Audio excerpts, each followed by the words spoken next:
Well, welcome to this very special episode of the Move the Stairs podcast. This is episode 109. We are recording on Friday, March 27th, 2026. We're happy you're here and joining us for this conversation.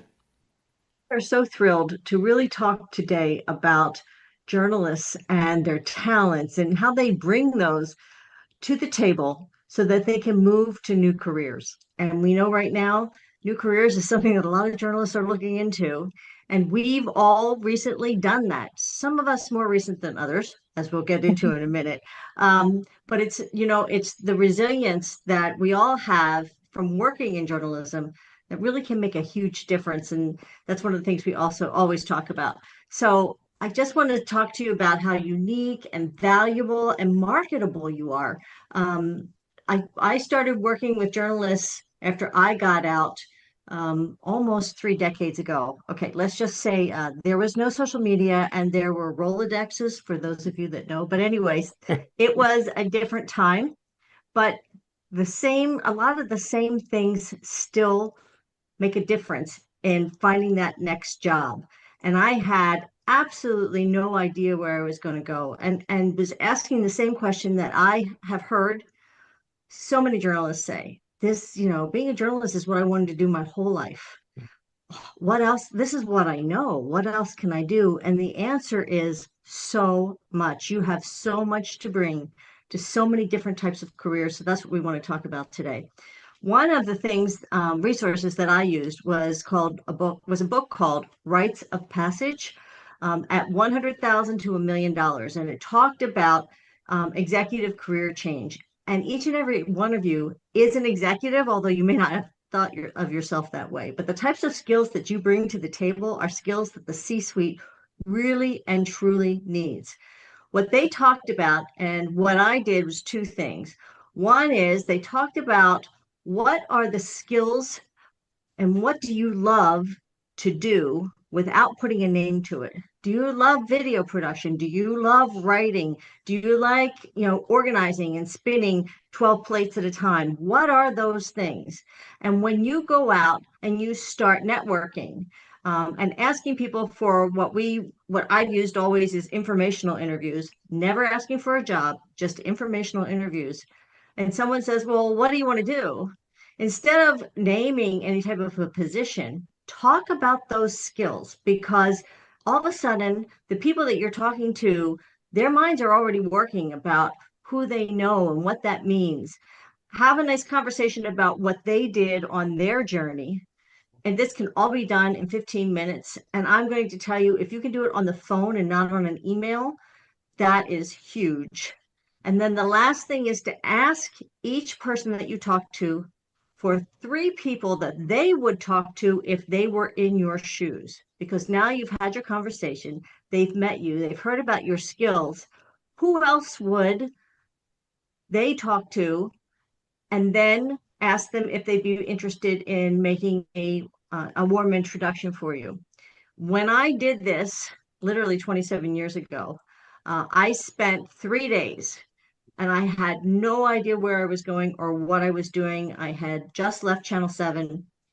We had done Columbine. I mean, it was a crazy time. I met so many unique and interesting people and had so many different ways to go that it was one of the best things that I've ever done. But at the end of 3 days, I had a legal pad and I had every line filled with a new contact that I was following up with. And then I did a system. Am I following up with them after the phone call? Is there going to be something more? Or was it just a nice introduction and it wasn't going to go anywhere? Could we go to coffee?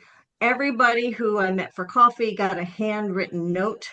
But on the third day, one of the people I was talking to, who was a friend of a friend of a friend of a friend, said, you know what? The National Stroke Association is looking for a vice president of communications. Now, I have to tell you, this is the God's honest truth. I thought stroke was in the heart. I didn't know it was in the brain. And when I went on the website, it said twice as many women died every year from stroke than from breast cancer. And I thought, with all the information that I've ingested all these years being a journalist, I had never heard that. And so that's what I used as my pitch when I went in to interview for this job. I said, this is something that I know journalists will really, it's a hook that will really get them interested and we'll be able to do something with that. And I landed the job. And then I started researching like crazy and learning my stuff. But I'm telling you that the whole idea of reaching out to as many people as possible and getting them to expand your network without you having to do it, they're helping you move to people that you've never talked to before, can be a great way to really move where you're going and open up new opportunities that you never thought about. So, Mitch, how about you? Yeah, I took your advice and I did the same thing, and just I had a million and one coffees, and I took people. So I reached out to people my competitors even, and so some of them may have just said yes because like, wonder what this guy wants, and they would say to me, "Yeah, I've kind of watched your work and competed against you for 20 years, but we've never really talked." So even if they met with me just out of curiosity, it still worked because I learned something from each one of them. And the one thing I quickly came to mind was, initially I thought, oh, how am I going to apply these skills as a reporter and anchor to any other job? It's a weird skill set, but everyone else feels the same way. And is what I learned is it's unique, but it also can be applicable to many other spots. And you think, well, that's just somebody being nice and they're saying that. But I really think that's true. So, I would liken journalists to college athletes trying to get a job. I know that may sound bizarre, but I want you to hear me out for a second. My daughter was a Division I college basketball player. So all she did all through high school and college was basketball 24/7. So when she goes to graduate, she decides she's not really up to playing pro, wasn't really her thing, probably wasn't going to play pro. So she needs to find a job. She went to the college job fair and she met with really recognizable top Fortune 500 companies. And one after another, they would say, did you have a part-time job? You didn't have an internship? You had no hobbies? It was clear they didn't get it. And then she went over to a table and found a wine distributor who was excited that she was there at the table. And they did get it. They knew that as a college athlete, she might be Tuesday morning at 8 a.m. on a plane going to an away game, taking a math test, playing the game, heading home at 10 p.m. at night, studying for a biology test. And she looked at the wine company and she said, I got nothing against alcohol, but being a basketball player, an athlete, I'm not allowed to drink. So I don't know anything about wine. And this company said, perfect. We love that. We do not want party girl. We can teach you about wine. And that year, that company hired 20 college students, graduating college students. 19 of them were college athletes because the college athletes have a tough schedule to juggle, right? They weren't like me in college, sleeping in, skipping class, drinking beer, goofing off. They had a job, a full-time job. And they also knew as athletes, when the chips are down, they don't give up. And they not only thrive in teamwork, they like teamwork. I would suggest to you that's the same for journalists.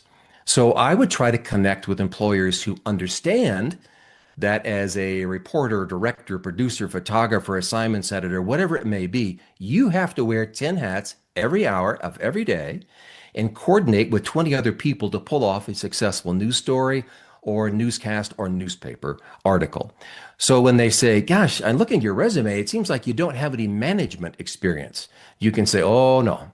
And then you give them an example of a breaking news event where you had to, like this podcast, move the stairs. You had to get this done. You can't just put up color bars in the 5 o'clock newscast or have the front page of the newspaper above the fold blank and say, sorry, a lot of people had the flu this week. It has to happen. And you had to find a way to make it happen, no matter what your role was.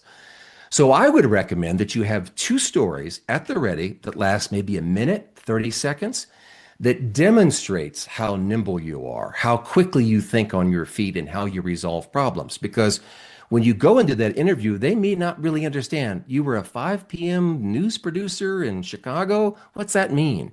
You were a director? You were a photojournalist? You mean a photographer? What is that? If they don't get it, but they're willing to listen, demonstrate with one of those news stories, the kind of story that you would tell in the newsroom or afterwards when everybody's having a beer, where you're like, wow, we really pulled that one out. You know, when the power goes out, you run an extension cord across the parking lot, you grab the sports guy to do something, and you put it all together and save the day. I would have two of those stories at the ready to demonstrate what you can do as a journalist, because that's what journalists do. We move quickly and we get stuff done. And then I would have a third story ready when they ask this question, and it speaks to one of your solutions to one of those crazy news days that did not go well. And you're thinking, oh gosh, I'm pointing out a mistake. No, no. You just share what you learned from that experience. That will demonstrate a kind of a growth mindset. It shows you take responsibility. It proves resilience. So, a couple of stories where you pulled it off, and one where you didn't, but you learned something. And that will show them what you can do, even if they don't understand what in the world a journalist does. Erica? So I left the journalism world about 18 years ago and moved into media relations first, and then more, external communications, more patient or stakeholder communication. But what I learned relatively quickly, first of all, was that the story, identifying the stories so that you can get it on TV is, maybe the most valuable resource that you have as a someone transitioning right now, because resources are lean, people in the newsrooms, what they're looking for, you can put it together and just serve it to them on a silver platter. That is super valuable. And also over time, you'll be able to prove to them that you're going to give them something they can use. You're not going to give them trash. And so that also builds your stock. And as someone who's recently coming out of a newsroom, I think that's hugely important. I was thinking about this earlier. One of the buzzwords right now is storyteller, right? Everything is storytelling. But truly in the newsroom today, if you're getting something on TV, it's got to be kind of almost a big deal. So I think you really have an advantage there just coming out of a newsroom to turn around and get back in there. But to kind of build on what Diane and Mitch said, after I transitioned from my last position, the very first person I called was Diane. We had been in touch over the years. We worked together, when Mars was cooling at CBS4. And I found that people I worked with in that newsroom in the mid 90s are the ones who I had the best relationships with. I had someone say, I don't know how you are now, but I know that you're easy to work with. I know you work hard, and I know you're smart. So those connections are so, so valuable. And so I would look back to your first job, even if it was an internship, even if it was at a college newspaper or a college television station. I would really think about your contacts back then and reach out to everybody you can think of, because those contacts, I believe, are going to be the ones that are the most helpful. Because kind of, when you started out, when you were hungry and so motivated, and before we all got jaded by the news business, I think those people are the ones who are going to be super valuable. And someone who I know recommended this book to me. It's called Never Search Alone. I don't know if you can see it. Um, so valuable. Basically, it encourages you to really slow down, take a breath, um, think about your contacts, do a listening tour to find out really what your strengths and weaknesses are, and then to build a profile. It's called a candidate market fit, so that you know exactly which slots you can fill, which industries do you want to work in, what kind of job do you want to have. And then you're not doing a spray and pray approach to job hunting. You're doing a really targeted, strategic approach. So I think that's something that's going to be really important, especially in this climate. So hey, Jasmine, when did you jump out of the newsroom? Yes, Erica. So I jumped out of the newsroom 2 years ago, so I'm fairly new. So I'm like the baby of the group. But I was once a reporter, but I knew I wanted more, so I wanted to make the transition to being in PR. And I was a bit nervous starting out because I'm like, I'm a journalist. What do I know anything about PR? So my mom, she pushed me. She was like, why don't you just use the skills that you already have and maybe just try it? You never know, you might like it. So I did.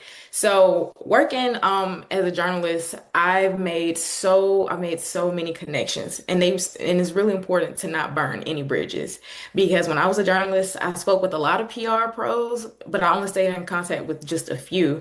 So one of the main people that I stayed in contact with was Ellen Crane. And I interviewed her when I worked with the ALM media. So I would interview her all the time and we stayed connected. And she was able to helped me, through my journey trying to find, get my foot in the door with finding a PR job. And so that's when she brought up MNC Communications.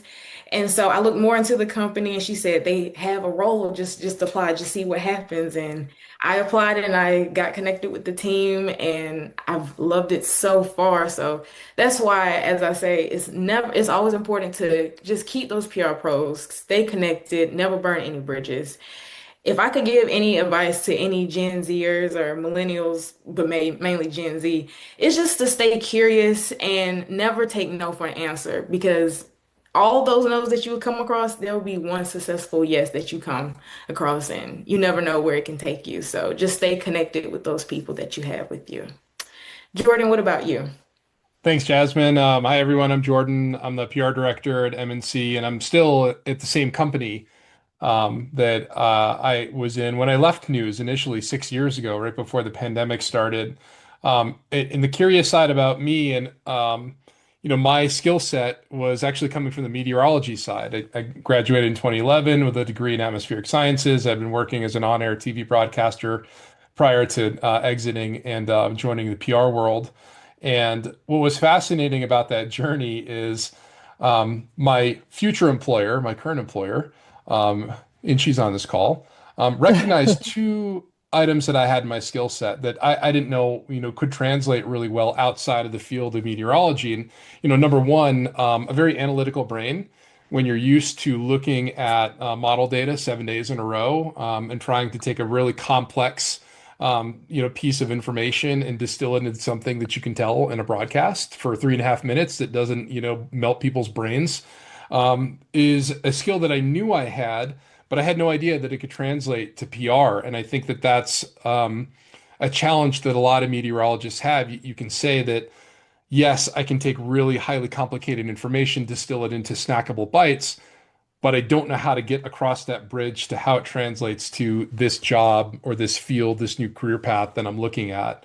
The second piece that I didn't know that I could do was I could write. Writing forecast discussion is one thing for the website, or a news article for weather is one thing, but being able to tap into those creative juices, and if you like to run or go to the gym and you kind of get that like runner's high or that lifter's high, when I get writing, like sometimes that's what happens, and I'm like, oh my gosh, this is really good, and I can't stop. So they knew before I even applied, that those were skills that could translate into PR. And Diane, who I had been networking with for about a year, using that same method of, meet somebody, get three names, so on and so forth. I had been, using that methodology and eventually had circled back with her, and she had an opening, encouraged me to apply. They had already identified those skill sets, and it happened to pan out with the application process and interviews that worked really, really well. Um, which is great because that laid sort of the foundation and the framework to where I am 6 years later, and have really kind of established a foothold of how I feel like I'm performing in this field. And for those of you listening live or otherwise, you might be saying, "Well, hindsight's 2020, dude. Like, how does this help me now?" And you're totally right to think that. So I have an exercise for you all that's kind of taps a little bit into my data-driven brain, depending on how you feel about AI, but that's something sort of the next step that wasn't around when I was looking. I mean, shoot, that was pre-COVID. Work from home didn't exist really back then either. But as you're trying to figure out, how does my skill set in the newsroom apply to fill in the blank field here? What I would encourage you to do is go to your preferred AI of choice. Any of them could do this exercise. It doesn't matter. And grab a job description. And the job description should be something that maybe you've looked at and said, well, I think I could do this, but I'm a little hesitant to apply because maybe not. Grab the job description, drop it in a chat.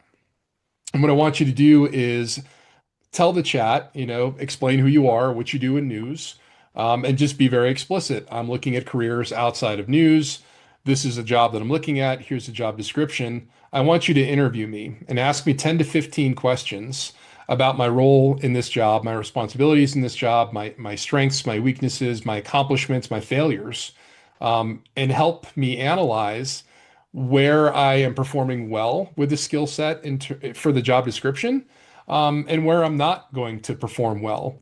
And just remember the answers that you give it, you have to be explicit because if you give it two-sentence answers, you're going to get a pretty bad output. So you have to open up a little bit and dig a little bit deep as you're going through this exercise. The last question it should ask you is there any questions that you didn't ask me that you should have? Or is there any other information that I need to know about your roles and responsibilities in order to give you the best output that I can? Once you go through that exercise, you should have a pretty explicit, here's where you're performing well and why, and here's what your weaknesses are. And if you wanted to, you could take it one step further and say, okay, here are my weaknesses. What are 5 different ways that I can fill in those gaps or fill in those holes? And it, might, who knows what it's going to tell you, but it could be anything from take a course at your local community college to fill in that knowledge gap, or you might be able to find some free stuff online. But at the very least, you have a solid output. And again, this is how my data-driven brain works, of apples to apples comparisons as to, what is your analytical role that I had that I didn't know I had that would translate well to PR for reporting and working with client data sets and things like that, that translate well to that role that you just may not know because you don't know what a lot of that role entails. And then work on those weaknesses so that when you go into that interview, you've got a list of things that translate very well, and you've got a list of things that you've either worked on or can explain to them or show them that you are actively working on so you can meet those needs, regardless if it's a transition from newsroom to PR or any other industry that you can think of. I think that's so true, Jordan. And just kind of wrapping this up with a bow, Mitch ended up going into donor relations, right, Mitch? That was Yeah, your first job out? yeah. And I didn't even recognize that. Right, right. This is which is a good time. We should have said this at the beginning. Please understand, for anybody who's watching this live or recorded, we're not speaking from on high like we got this all No. figured out. We were all in that boat. We're like, oh Lord, what do we do now? I spent 36 years as a reporter and I'm like, I can't do anything else. And I was like, dumb. Yeah, when I got out, I saw there was an opening at the Food Bank of the Rockies, and I loved the work they did. And they're one of the larger food banks in the country. So they really make a huge impact. I had done stories there, but the management had changed and I didn't know anybody there. So I saw where you just click and send a resume, and I thought that's going to go into la la land. So I went into reporter mode and I figured out who on the leadership team was probably going to read my resume and my cover letter. And then I got a call from the CEO. Said, come on in for an interview. And I said, great. She goes, how did you know who to send it to? And I said, well, I was a reporter and I poked around and I figured that out. She goes, okay, that was impressive because in donor relations, they need to figure out who's the person, the gal or the guy down the street at that big bank that we need to talk to so they might become a partner with us here at the food bank. And then she said, and I also like the fact that you are a relationship builder. And I was like, okay, she's ahead of me because I'm thinking, do I have the things to bring this to the table? And she said, you convinced people to talk to you all the time as a reporter, even when they didn't want to talk.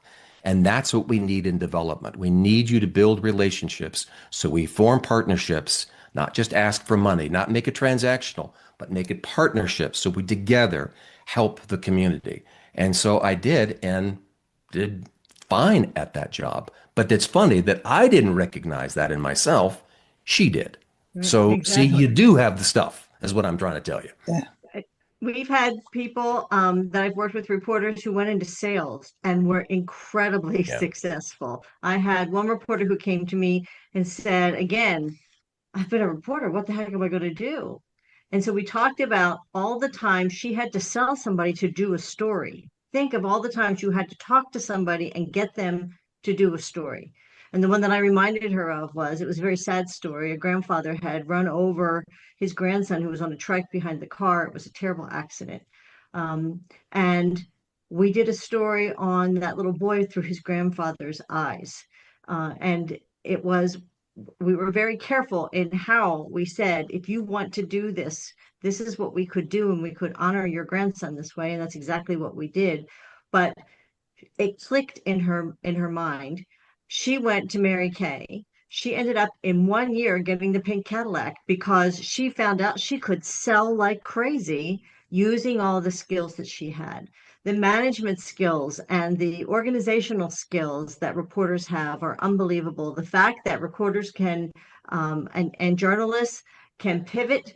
It's your third story of the day. That's huge, and you can move to that next one and you can quickly distill the information. These are skills that are highly coveted, and yet very few people have them. And so it's one of the reasons that at MNC I only hire former journalists. We only work with former journalists, and it's been that way since the very beginning when I started the company, because I knew that I wanted people who could really think it through, brainstorm, here's what we're going to do, and we're moving. We're going to come in at 9. We're going to put it on at 5. We're going to make that deadline at 3 o'clock for the print. Whatever we have to do, we're going to move the stairs and make it happen. So I'm wondering if any of you out there have any questions, because we'd love to hear some questions from you and see if this was helpful at all. Billing, can I ask you anything? We have two Dylans on Oh, we today. have two Dylans. Yeah. Either one. Dueling Dylan Smith? Dylans. I was Oh, just trying to get the audio in. Great. Similar to Jordan, I'm actually a TV meteorologist. And so I do I come in every day, do the evening broadcasts. And I think, similar to you guys, like I'm looking into something like PR or communications base. And my question is, so I know that Mitch mentioned that, sending off resumes, a lot of times they go into a black hole. What do you guys recommend to kind of bridge the gap in the networking process from because my contract ends in about a year. So what can I start doing today to kind of start building those relationships for when I'm ready to make the leap? When I had all my coffees with all those different contacts, I said, here are some places I'm interested in. Do you know anybody there? And sometimes they did, sometimes they didn't. But then and I said, if you're going to bump into Joe or Sally, can you put in a good word or find out what it's like working there? Or could you introduce me to them and I'll have coffee with them? And so it just kind of broadened it may not be the exact person that's hiring for that position, but it just gave me a little insight to how that, company XYZ operates and what it's like working there. So it just kind of peeled the curtain back a little bit, helped me. Well, and I would also say to you, use that informational interview. I'd love to learn more about how you got to where you are in your career. Let's be honest, we all love to talk about our successes. And so you just play to that. When I was looking and making all those calls, I didn't have anyone turn me down. And I would say a good 2/3 of the people I was talking to, I had never met before. And I did make a phone call. I think you have to send your resume at some point, but the point is, if you have somebody to send it to who can walk it somewhere, that's huge. That's going to make all the difference in the world. And if that resume has a face tied to it, then you're already in that top 10% for who they're going to talk to. So I do think picking up the phone, and I would probably, again, do 75% phone calls, 25% emails. I would go for the phone every time, because I do think personality comes through. For a meteorologist, personality is one of your hugest traits. Otherwise, you wouldn't be on the air, right? I mean, seriously, your personality is going to come through, and put that personality on when you're on the phone. stand up and walk around and plaster a smile on your face when you're on the phone. Your voice will be warm. It will be very, hi, this is who I am. I heard some things about you. This might sound crazy, but I would love to meet you and maybe take 15 minutes, have a coffee with you, and learn about where you're going and how you got to where you are in your career. You will be shocked that people will not hang up the phone on you and they won't think you're some crazy person calling them, which is how it feels when you first start. But that Yeah. would be my best suggestion for you. And Jordan and I talked a year before I had an opening. Hmm. Erica and I talked a year before I had an opening. But once you make that impression, now Erica and I had worked before, so I had already knew Erica really well. But Jordan was like out of the blue. I mean, in fact, I think it was a woman who ran PR for Charles Schwab in Hmm. Denver, Jordan, who said, I met this young man. I think he would be really good for somebody. Would you be like to talk to him? I'm like, absolutely. And Yeah. that's how we ended up getting together. So you never know where those tentacles that you're putting out, where they're going to lead to whatever the next job is going to be. And that I would, goes back 10 years ago because Yeah. I got connected to her from a PR gal I had done stories with when I did hybrid weather reporting in Grand Junction, and that was 2011, mhm. which is Yeah, crazy to think about. I would also tell you to maybe reach out to colleagues who may have recently left news that worked in your market that you're familiar with also. I mean, nonprofits, like Mitch was saying, they need development people, they need fundraisers, and that is all relational, not at all transactional. So you think about, building those relationships and really getting to know someone. And as a meteorologist, or someone who's by extension a journalist, you know how to build those relationships. That's part of what you do every day. That's part of what you do through the TV with the viewers. And if there's a cause that you're particularly fond of, look to see if those places have openings. Look at the universities in your area. Look at healthcare. Look, I mean, just figure out where you want to go, or what kind of industry or niche you want to work in, and then do that. I would say don't even worry if they have openings. Yeah, Some of the best interviews I had were with people who didn't have an opening at the right, time, right. right? And so if it's something that really jazzes you, that's going to come through when you're Yep, having that coffee, and they're going to yep, remember you for it. yep. I hope that's helpful. And the other thing that I think too, that I found, especially just kind of in the job search area, is you just ask a lot of questions. The biggest question for me was, is it okay if I ask you for? And people will almost always say yes. Just ask the question. They'll always say yes. No one has Yeah. said no. Yeah. And the people who helped me the most were the people who they just basically said, I'll do whatever you need me to do. My network is your network. And so when someone says that to you, capitalize. Yeah. Yeah. That's huge. Yeah. Was that helpful, Dylan? It was. My other question is, and I don't know if this is just overly hyped out, but what do we see as the role of AI in entry level white collar jobs in the next couple of years? Why are you thinking entry level? You are not entry level. No. So let's be really clear here. How many years have you been a meteorologist? 10. 10? Oh, 10. Yeah. That's a lot. Okay, you are not entry level in any way, shape, or form. When I went into PR, I had imposter syndrome in a terrible way. But somebody said, there's this job for VP of National Communications. I was like, oh, holy moly, I have no idea what I'm doing, but okay, fine. And so I just went for it. And I can tell you, it took me 2 to 3 years where I was faking it till I made it. But all those skills that I had from news made such a difference in how I was able to move very quickly and learn everything very quickly. So I don't want you to think of yourself as entry level at all. You are a seasoned communicator. You Mhm. could give any presentation that any company or organization needs to give. You could probably persuade just about anybody in that presentation. And you're analytical enough. We lean on Jordan's analytics all the time. So I would, but you've gotta, and I really mean fake it till you make it. You've got to get it in your head that whether you believe it or not, just keep saying, I am not entry level. You should be going in with 10 years experience. You should absolutely be going in. You're at 10 years, you're an expert in what you do already. So it's just how you translate those skills into the next job. And So AI can't take away your role as a communicator. absolutely. Because all it is a computer using predictive algorithm to come up with the next best word. And, beep, boop, beep, boop. Like people don't respond to that. It can be a really good thought partner. And, really good at brainstorming and ideation. It can't, write its way to somebody to make a meaningful impact like we do as professional communicators every day, whether you're in news or you're in PR. It just cannot do that. It can make Or your you're in life a donor lot relations. easier. Yeah. Yeah, but Yeah. it can't take that role from you. Yeah.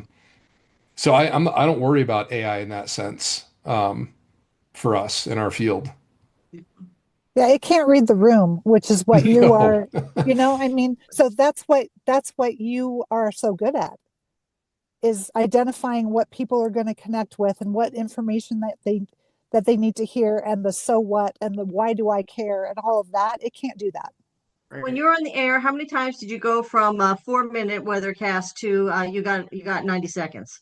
Sometimes every day. Yeah. Exactly. Most people could not handle that and still look professional and get the information out. Right. Boom, right there. That's a skill that very few people have. You need to really think about those types of skills that you're expert at that can really add to whatever job that you're going to go and do. And share a story that demonstrates that. Yeah, is what I was saying earlier. I remember going in and they gave me at first they said, well, we'll help you get integrated. And here's a stack of things of, potential donors you can look at. And I went through it and I came back at the end of the day and I said, okay, I made notes on each one of them and I put it in the computer and like, oh, that was for the week. And I did it in one day Right. because, we're deadline, right? As a journalist. And I have a friend, Diana and I have a friend who went off to a foundation and they gave him like a foot high stack. He did it in one week and they're like, no, Jeff, that was for the month. And they were just amazed at how quickly you work because we're always facing that deadline. And so if you can think of stories where it demonstrates that you move accurately but quickly, I think that's helpful.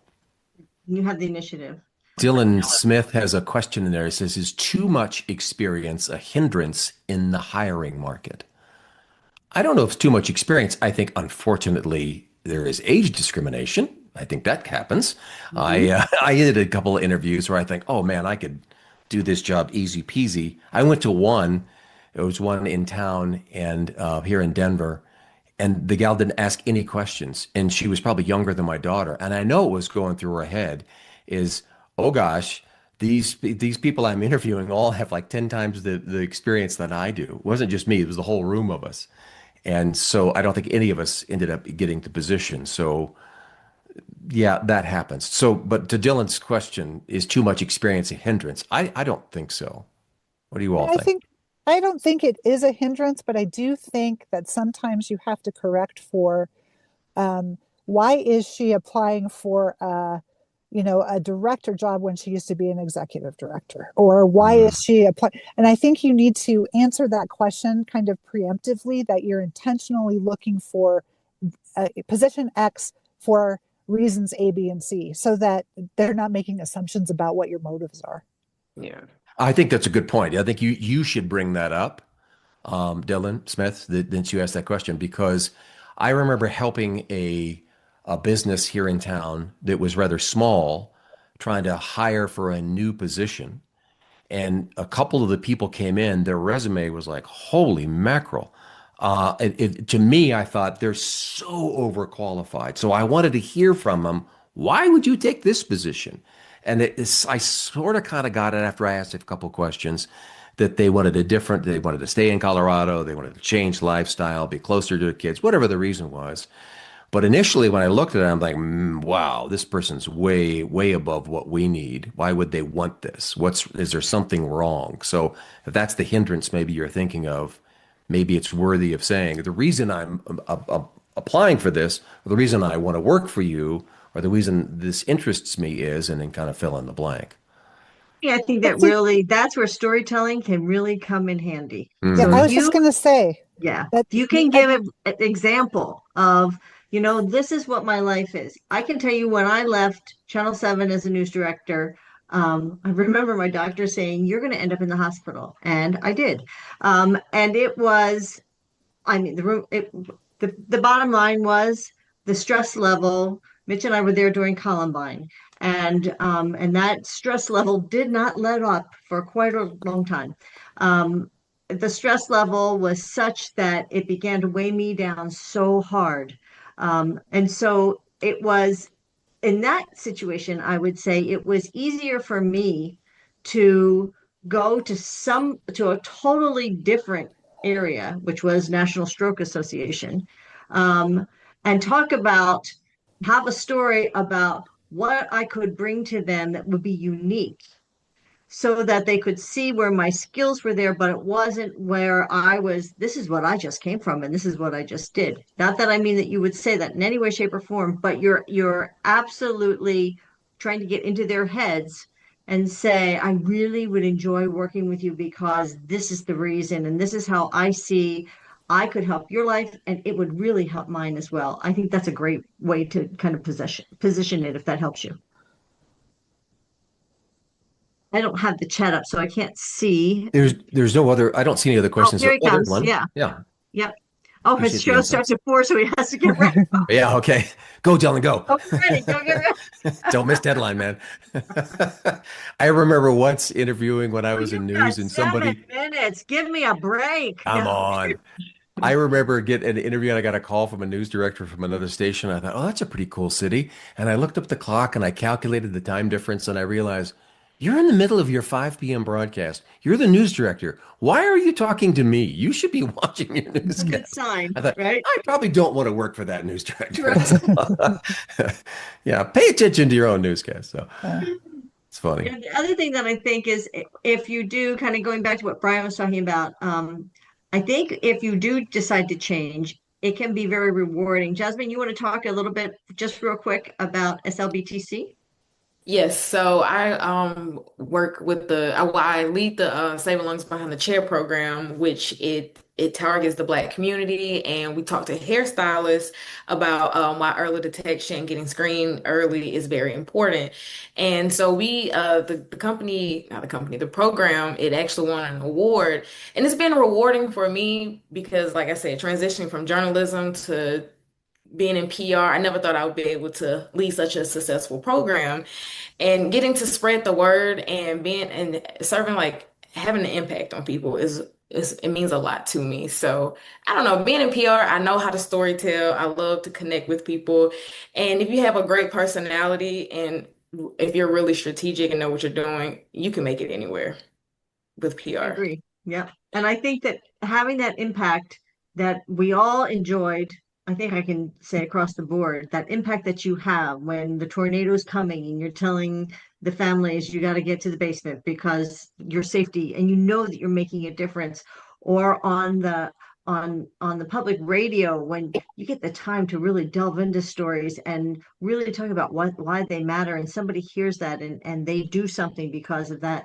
There is a ton of that out there in the jobs that people have. And if that's another great opening for you to talk about, if you know something about the company. When you think about, we represent all different kinds of companies, from a casino to a company that has a like a hockey puck they put on the back of somebody's head, and now people with spinal cord injuries can walk and use their arms. I mean, it's a whole gamut. But on every one of them, there's so much that is very much like news because we're telling that story where we know that story can make such a difference in somebody's life. Saving Lungs Behind the Chair is getting people to go in for early detection for lung cancer. There's it's very interesting, and what I have found over the years is that just about all of our clients, you wouldn't think the casino would have that type of a story, but they do. It's very interesting. Um, there's that nugget there where you're really impacting people still. And that helped me, Brian, with the transition out. I have to tell you tremendously, is that I could still get that feeling that I made a difference. So I don't know if that That helps or not. one of the things I love most about news is that I got to know stuff before other people knew it, Yes, and then I got to tell them. And absolutely. so that was like, still being able to do that. There was a clinical trial at the academic medical center where I was working. It was the first in the world. A woman took it and she went from almost being dying essentially overseas to within a week being no evidence of disease. And we told her story. Um, she shared it. It went national on the ABC affiliate news channel, and someone in Minnesota saw it, and his story was the same. He was so close to dying. He got to Colorado within 48 hours. He felt like a different human being, and you get to do that, and that is so. I mean, and you wonder how PR people or media relations people or whatever make a difference. That's how you make a difference. Is I didn't save anybody's life, but I found the thing that people would watch to get it on TV to save someone's life. And that's, It's man, huge. it's Yeah. such a great, I mean, it's greater than anything I ever experienced in a newsroom for sure. Yeah. And It's making lastly, an I would impact. say there is a crisis a minute in every business.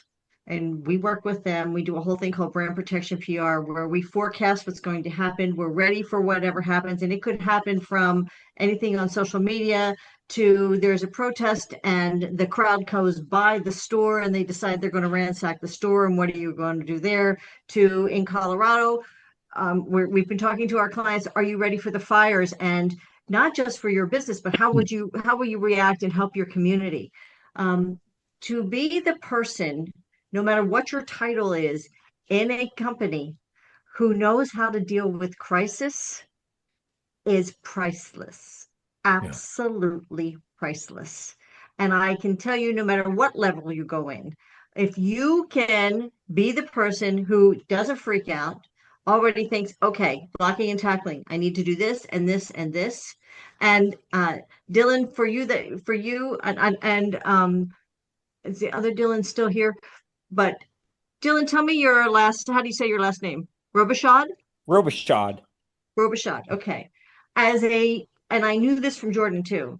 As a meteorologist, you're sitting there when a crisis happens and you're watching and absorbing what everybody's doing, and then you're figuring out how you fit into all of that. These are skills because crisis is so much news about news. It makes you have skills that no one else, unless you're maybe in an ER, has. I mean, if you're an EMT, you might have these types of skills, but the type of skills where you know that you can handle whatever, if you can get that across, that you can help them in that type of situation, that helps the CEO sleep better at night. That they know that you're the person that they can call in who's going to have it put together. And that has been for us, even in COVID, we didn't lose any of our clients. They kept us on because you never know what that crisis is going to be. And it might just be a challenge. It just feels like a crisis in that company or organization. So it's just something that you have, a skill that you have that's very, very unique, something to think about. So I just want to say thank you so much for joining us. I hope we gave you some good ideas. We will have the resources that we talked about listed. And Jordan, you want to close us out? Appreciate everybody for tuning in live or joining us on the record for the Move the Stairs podcast, and hope to see you all again.